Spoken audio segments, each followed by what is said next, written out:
has reached its lifetime, and it is deteriorating because of the harsh weather and the icing using salt. So concrete covers faults, and concrete and the steel corrode, and this is not a reliable or resilient design. So from here we thought about having a more resilient design where the steel will be pushed a little bit into the core, and we will have fiber reinforcement polymers on the outer edge. So either carbon fiber or glass fiber will be placed on the outer cage as a transverse reinforcement as well as a longitudinal reinforcement.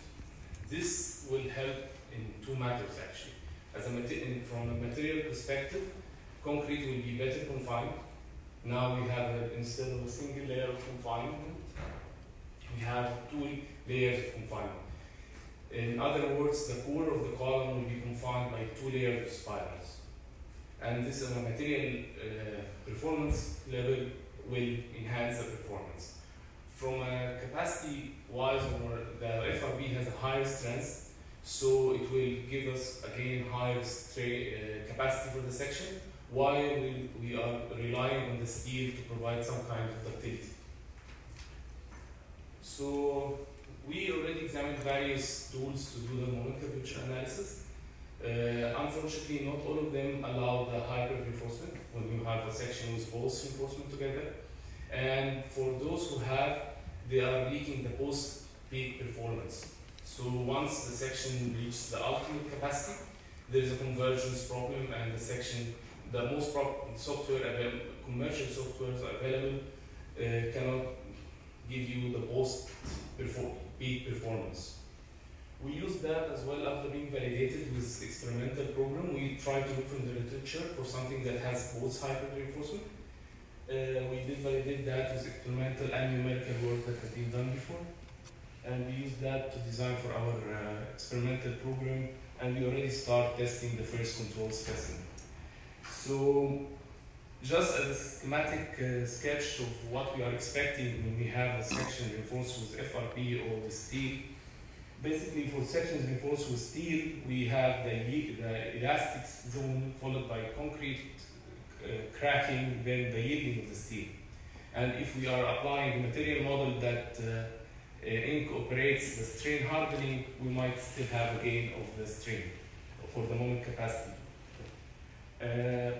When the steel reaches ultimate strain, it's over.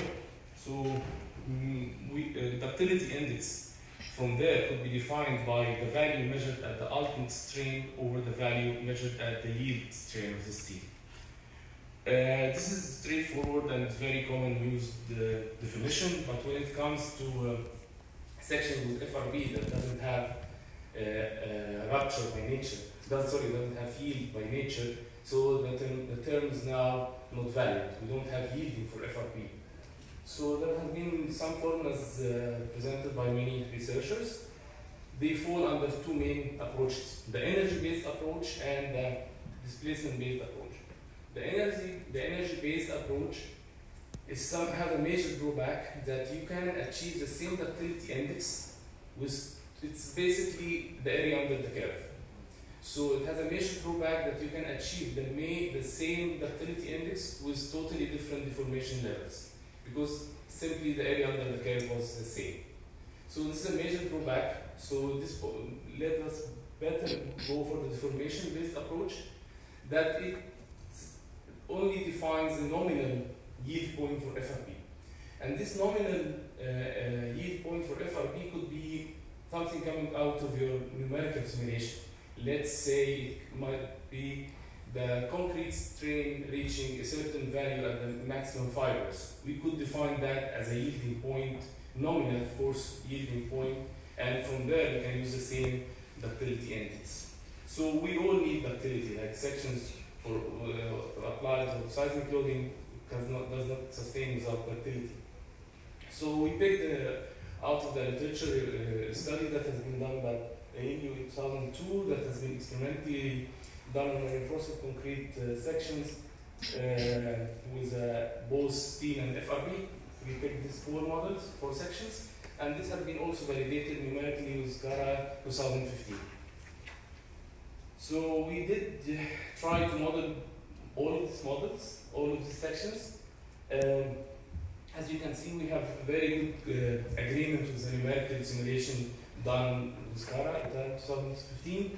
However, there is some divergence, and as you can see also from the table values, there is divergence from the experimental work, especially when it comes or near the failure.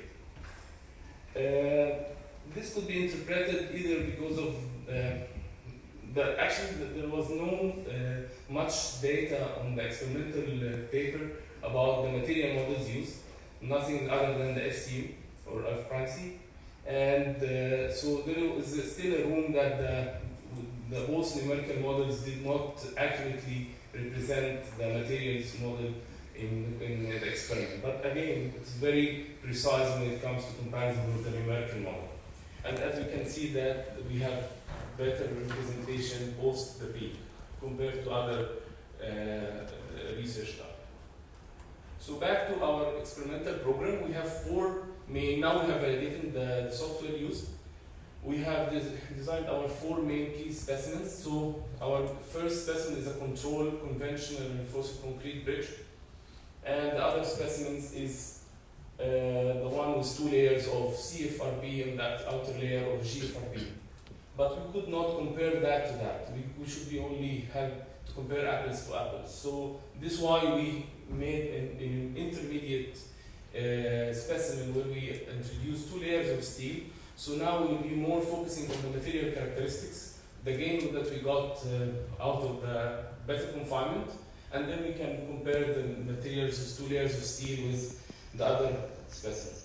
Of course, we are experts regarding the meshing and how precise they represent the steel, and I mean the reinforcement either steel or FRB. There is some kind of debate on the contribution of FRB in compression. Most design codes and guidelines stated clearly to not to consider the contribution of FRB in compression, and this has been modeled in the middle one in red. Others state that you can assume that as an unconfined concrete, and this has also been addressed in the as if it was occupied by concrete, so we applied the unconfined concrete material model that we are going to talk about in the next slide. And there are other researchers who have recommended using it as a percentage of the tensile strain of FRB.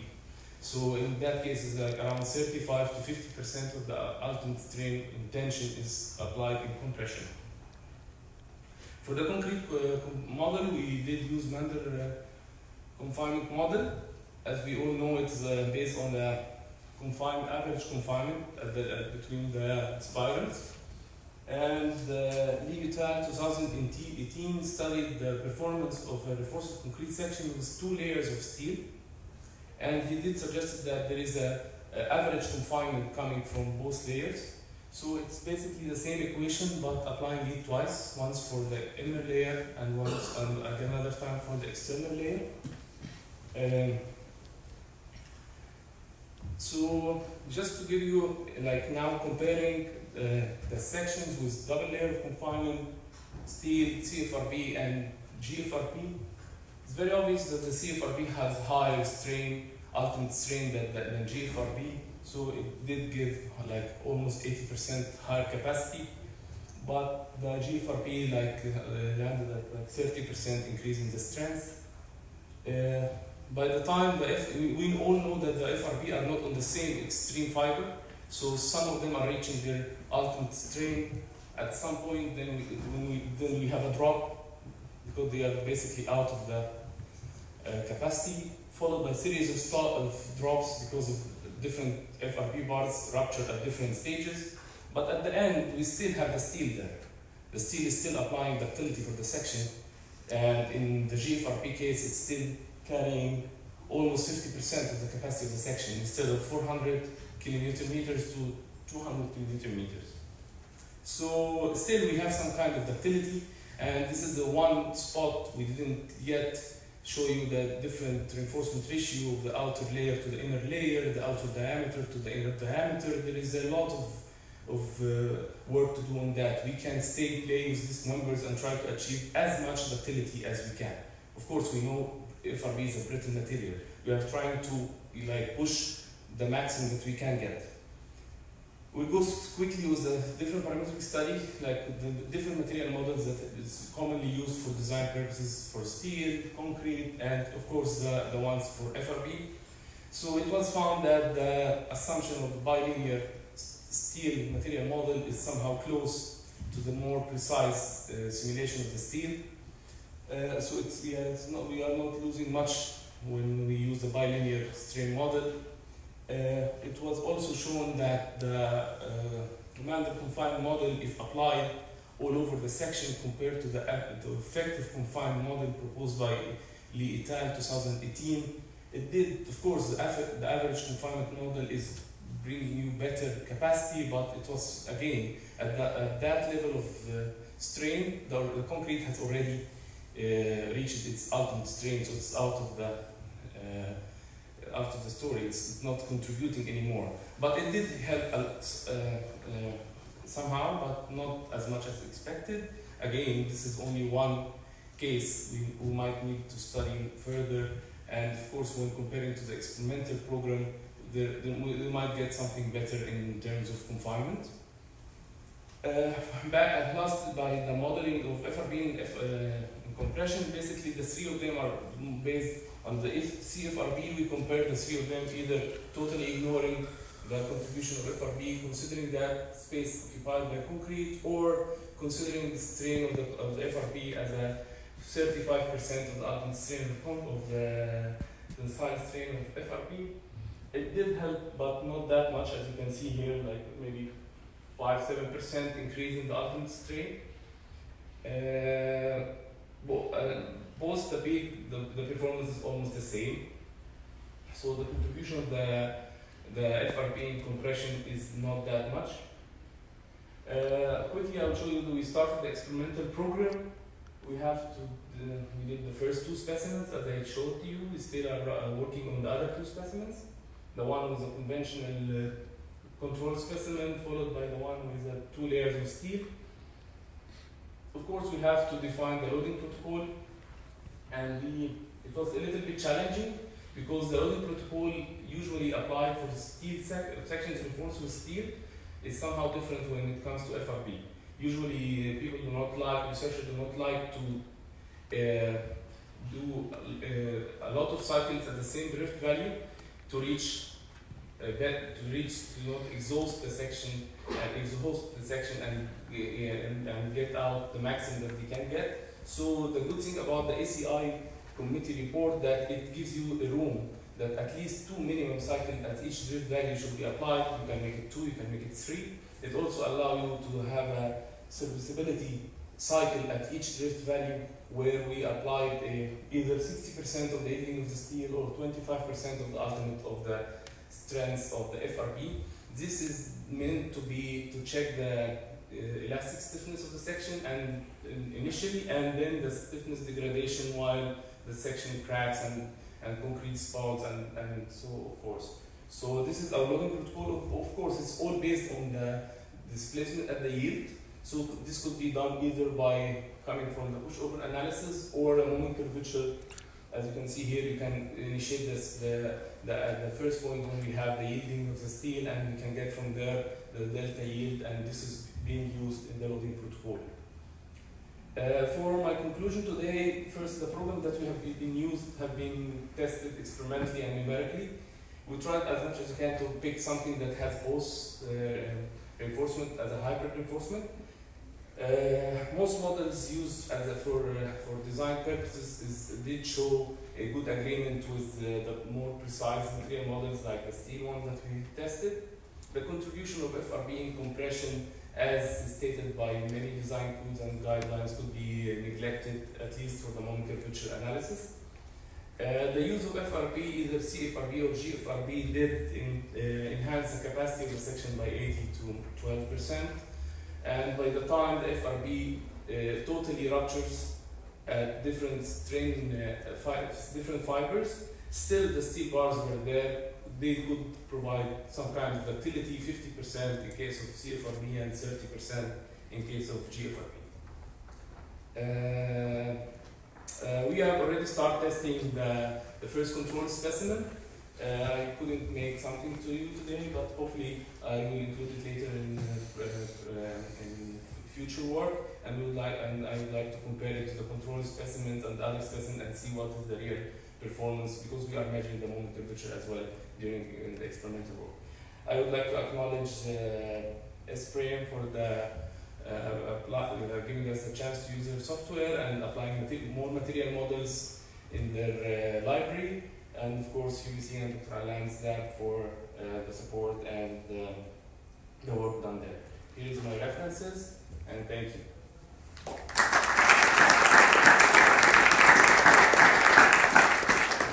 Thank you very much, Sherif. Are there any questions for Sherif?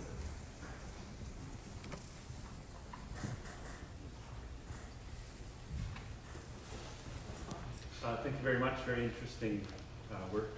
So you showed a couple of slides where the capacity goes up to say 600-700 kilonewtons, and then it drops very quickly as the FRP cracks. I was curious if you have any comments or concerns about that in a dynamic setting, where one way to look at it is you're putting 600 kilonewtons on a cracked section with 200 kilonewton capacity. Yeah, actually, we did in as dynamic as a reverse cyclic loading, as you're concerned. We did that on the first specimen, and we did that numerically. We could achieve 6% drift values before the FRP ruptures. So our call is that within the elastic performance of FRP, we won't reach the FRP rupture anyway. We are still achieving 6% drift value before the FRP ruptures, which is commonly we go for 4% for design purposes. So I guess 6% is good for FRP. But again, the steel having the steel at the section is giving us the more confidence about if things went wrong and the section went beyond the 6% drift for any reason, still the steel is somehow in the inner core, and it can provide some kind of ductility. At least there will not be sudden or brittle failure. Thank you. Are you planning dynamic testing? Like push cyclic loading, static, quasi-static cyclic loading. Actually, the scale that we have is 1/2. So the bridge gear that we have is pretty big, it's almost 3.6 meters long. So we cannot test it so far on a checking table in our laboratory, but hopefully if there is extra work to be done, it's very useful to do a real dynamic testing on a shape table. Thank you. Thank you, sir. Any other questions? Yes, please. The question is, do you use any bond properties for your GFRP or CFRP bars? Sorry, which properties? Any bond properties? Okay. Actually, we had the privilege to be testing different FRP materials provided from different suppliers, because as we all know, FRP properties change when they are at different diameters and from different suppliers. We did test that for undergraduate studies, so we did use the results that we have on one of the providers and did use that in the numerical model. So we did use the actual stress strain curve of FRP in our numerical simulation. But no bond properties? No. And you mentioned it can reach 6% of drift, right? Could you show it in your It's not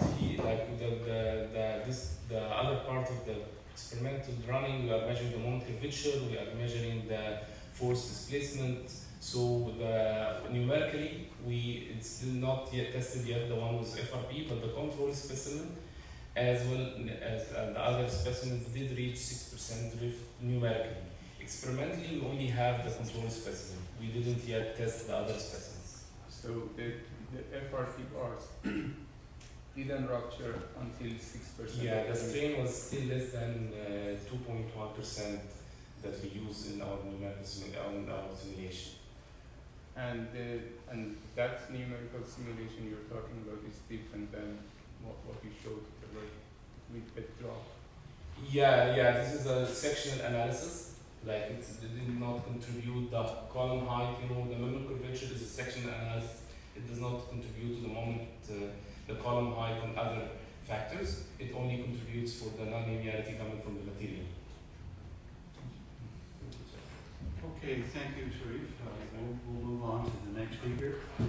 Yes, our next speaker is Dr. Mohammed Naimi from SEMA Plus.